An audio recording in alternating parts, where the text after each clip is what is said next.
Hello and welcome to today's video. Today we are looking at Queen of Rot by Bee's Knees Lacquer. It is a deep brown jelly base with a doomicorn shimmer. In this particular polish, that means it moves from a green through a blue to a bit of a purple at the edges. This was a polish brought back for PPU, but it was on the actual Bee's Knees website, and I was over the moon for this one to return. I had wanted this from PPU, but I have not been buying from PPU. The shipping charges are just too high to Canada. And I also got a bit lucky because it seems like the 2.0 version is even more to my taste because the base is just a little bit more deep and vampy. So I do a bit of a miserable job in the first coat. Thank you to the miracle of editing, that does get fixed. Imagine if I couldn't fix it. Yikes, my manicures would be so much worse. Now, I do want to say I think this is one of those tricky polishes where you're going to have to figure out for yourself whether you want 2 or 3 coats.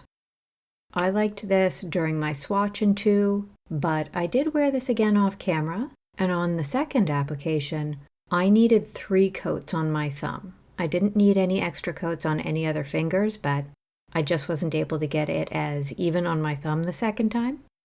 So at least for me, my application on the day does seem to matter, and it matters for the nail that usually makes me question how many coats are appropriate. So if you find yourself in this predicament often, then this one you'll just have to experiment with. In the second coat, I get enough coverage for me. I think I did a slightly thicker than normal coat for me, but I have definitely covered that slightly low spot I created in the first coat. This is a darker polish, but I don't think you're going to mistake it for a black most of the time. In the LED lights, we're getting mostly a forest green glow from the shimmer. From what I could see from Caitlin's swatches, the older version of this polish was just a bit more sheer, and I feel like it might have had a slightly more yellow tone, but I think I like this richer, darker, more reddish brown better. Hopefully I don't learn the wrong lesson from this and let polishes go in the hopes they'll come back with slightly different formulas that are more to my preference. I feel like this is going to be one of those very special polishes for me. It is just so vampy and beautiful. It's like having brown silk on your nails. And weirdly, it genuinely hits me as like a sexy polish.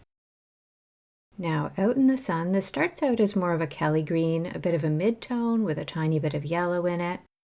Over on this side, the shimmer pulls the base to look a bit more of a rusty color. And as I move over to the left, it runs through more of a forest green shimmer into blue and then into purple. And this is why I definitely read this one as vampy. I think you can also see the blue on the edge of my thumb. For the purple, I think you see that best on my pinky when my fingers are raised and I'm swung to the far left. The brown base has a slight red cast to it, and I think you can see that best on the right side when I raise my fingers. You can also see it at the edges of my thumb. All the fun of the look of Cinnabar with none of the danger. I really hope that if you wanted this polish, you were able to grab it because it is so nice. I am extremely glad I could rectify my mistake from last year. When I went into the shade, the blue and the purple got very shy. Mostly the shimmer is fairly strong, but still never overwhelms the base. You can still tell it is a deep brown. The green leans more into that slightly yellow Kelly green look. But as I swing around left and raise my fingers, that transforms into the forest green and then into just a bit of a teal. I don't think it ever reaches a more true blue. I do see a bit of a hint of the blue on the edge of my thumb, but that's about it. As a gem, I feel like this could be maybe a brown citrine, or maybe even a brown tourmaline.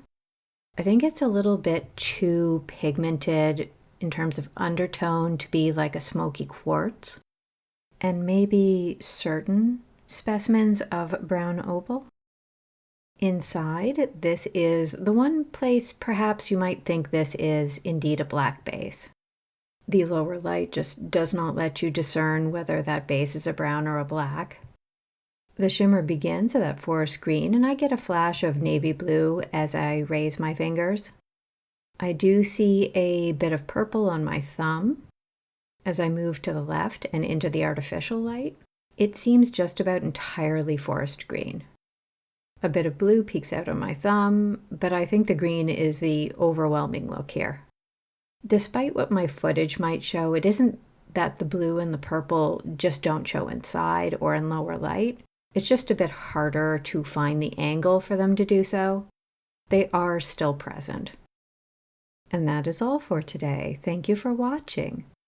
Please subscribe so that I can unfurl a tiny yellow strip of plastic and pour a bottle of water over it so the chipmunks can herald the end of summer with a slip and slide. Please enjoy a clip of a fat happy bee enjoying the mint flowers.